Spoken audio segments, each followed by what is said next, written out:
anything that needs to be brought up to a city council to make a decision on, we are policymakers. We make policies. We can do things like approve zoning changes. Somebody wants to build a building or something, an egg hatchery, but they're not zoned for it. They can come here and try to get a zoning amendment and, well, it's not a permit.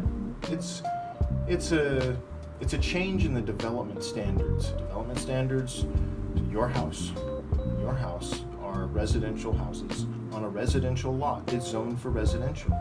But let's say somebody wanted to tear your house down and a couple next to it, because maybe there were just a few houses and the rest was industrial, commercial, retail. So let's tear these 3 houses down and build a fast food little mini market. Well, you can't do that on residential land. You'd have to come to the city and ask for to be allowed to change and go ahead and tear those down and build something different. So we make those kinds of decisions. We determine how many police officers that we have patrolling our streets, and we tell them what they need to do. I mean, we don't sit there and go, "You go pull that car over," but we decide how many motorcycle officers, how many patrol officers for crime, how many officers for traffic enforcement.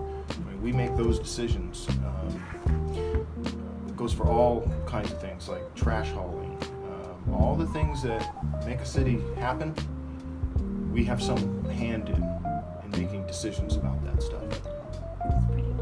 Yeah, it's a big responsibility. Yeah. And what kind of skills do you need to have in order to have your job? Okay, so here's the bottom line.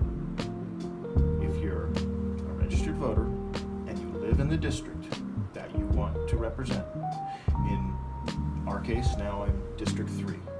Okay, we used to be what we're called at large, and I represent the whole city. Like right now I still represent the whole city.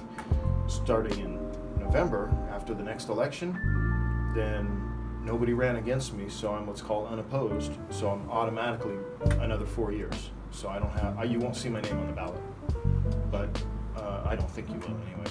But if you did, it would only be in my district. So, what was where I was going? I just lost my thought.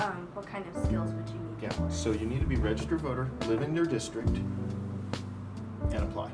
The next logical and presumable step is that I'll be mayor next year. So starting in January, I'll be mayor for a year. Okay, that answers my question. Yeah. So tonight, since the mayor isn't here, I get to run my very first city council meeting. Are you excited? Yes. So this is my third, and this has already been over 3 years that I've been doing this, and I haven't gotten to run a meeting yet. So this will be my first real city council meeting that I get to be in charge.